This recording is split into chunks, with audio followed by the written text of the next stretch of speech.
Es tan brutal que si en algunas ocasiones intentamos sujetar a dichas personas para que no se flexionen de tal manera, los huesos incluso pueden llegar a fracturarse. Es decir, es tal la fuerza que se puede llegar a ejercer. Voces, contorsiones, sansonismo, una fuerza extraordinaria. Carmen decía otro de los elementos, aversión a las figuras religiosas, una especie de repugnancia repentina ante lo que antes era un objeto amado. Pero ¿qué fue ocurriendo con Anneliese Michel? Vuelvo a advertirles de la dureza de este reportaje. Aquí están las imágenes, los documentos, la crónica en negro, nunca mejor dicho, de una historia que conmovió la Alemania de los años 70 y que no ha sido conocida hasta precisamente hoy, 30 años después, cuando el cine la ha recuperado. Anneliese Michel y su historia. Anneliese se empeoró. Los ataques eran ya continuos. La imagen era dantesca. La joven se retorcía como fuera de sí, cambiando el tono de voz, blasfemando e insultando a todo ser humano que se le acercase. Los padres, cada vez más desesperados, desconfiaban de los médicos y daban credibilidad a la demoníaca versión de su hija. Pese a los consejos del neurólogo exigiendo que volviese a medicarse, solo vieron una solución: la Iglesia. En un principio, las altas instancias eclesiásticas denegaron la posibilidad de hacer el exorcismo a Anneliese. Según ellos, la joven no presentaba ninguno de los síntomas propios que recoge el Rituale Romanum.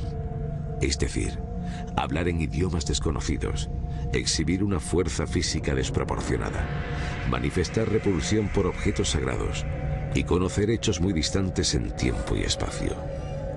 La recomendación fue clara: que siguiese con el tratamiento médico. Tras varios intentos más y un empeoramiento del estado de la joven, en el que ya demostraba animadversión a los objetos sagrados, por fin llega el momento. En 1975, Joseph Stangl, obispo de Wurzburgo, ordena finalmente que el pastor Ernest Salt le realice el exorcismo. Continuó alrededor de hora y media. Me acuerdo que al terminar, Aldry Arnold dijo: «Ok, es hora de hacer una pausa para que Anneliese descansara». De repente, ella empezó a gritar: «¿Descansar? Aquí no se descansa. Esto continúa sin parar». Durante varios meses, la joven fue sometida a sesiones de hasta 7 horas diarias. Los testigos que las presenciaron hablaban de sucesos aterradores, giros inconcebibles en un ser humano, convulsiones de una fuerza tal que tenían que atarla a la cama y ser sujeta por 3 personas. Y lo más sorprendente de todo, varios demonios que se manifestaban a través de la boca de la joven. Caín, Judas Iscariote, Lucifer, Nerón o Adolf Hitler estaban dentro de Anneliese. Hubo una ocasión, era el 31 de octubre de 1975, en que se manifestaron 6 demonios, que incluso se dieron nombres a sí mismos. El procedimiento con estos 6 demonios duró unos 40 minutos. Se defendieron y murmuraron cosas, sobre todo al oír «Santa María, llena eres de gracia». Como alguien, cuando no puede hablar, Santa María. Les costó mucho pronunciar estas palabras, pero entonces los 6 demonios se marcharon y durante un tiempo breve ella fue libre. Aún hay más. El suceso fue aprovechado por el sector más conservador de la Iglesia para hacer propaganda en contra de las reformas aprobadas en el Concilio del Vaticano II. Según estos, Anneliese Michel fue elegida por Dios para purgar los pecados de la corriente más renovadora de la Iglesia.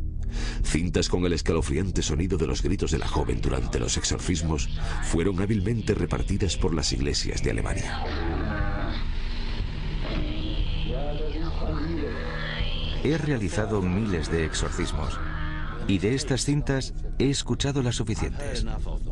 Escuchando su voz y observando su comportamiento, se puede asegurar definitivamente que el diablo está presente.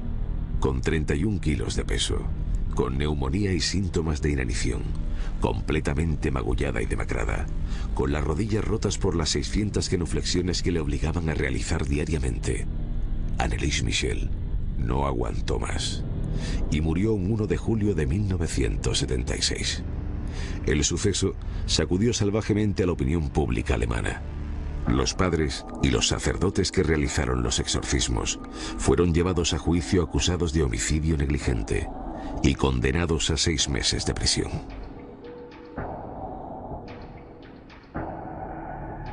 Años después, en 1988, una religiosa en una visión vio el cuerpo de Annalise Michel incorrupto, lo que respaldaría la teoría del sector conservador de la Iglesia sobre la misión purgadora de la joven.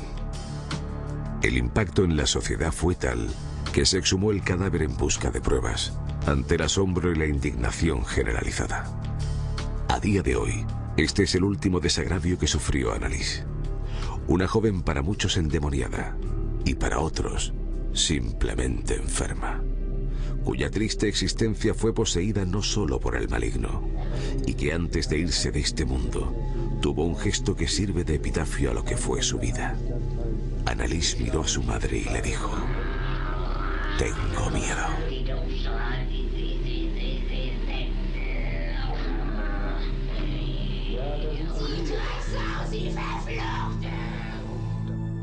Sin duda es esta una de las historias más escalofriantes que hemos tratado en Cuarto Milenio.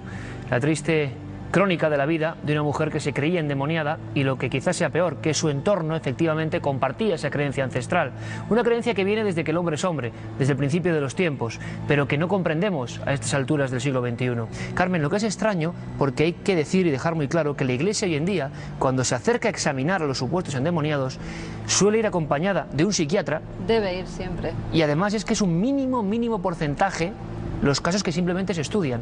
Por lo tanto, ¿por qué se aceptó el proceso a nivel de obispado de este exorcismo? Se rechazó varias veces el realizarle el exorcismo porque no veían las pruebas que, según el ritual romano, la Iglesia Católica debe tener un supuesto endemoniado. Ese titanismo, sansonismo... ¿La recordamos rápidamente? La fuerza descomunal, titanismo, sansonismo, xenoglosia, el hablar o entender lenguas extrañas, a veces dermografías, que son esas marcas o a veces con mensajes, con letras que salen en el cuerpo de los supuestos endemoniados, y también la aversión a todo lo religioso.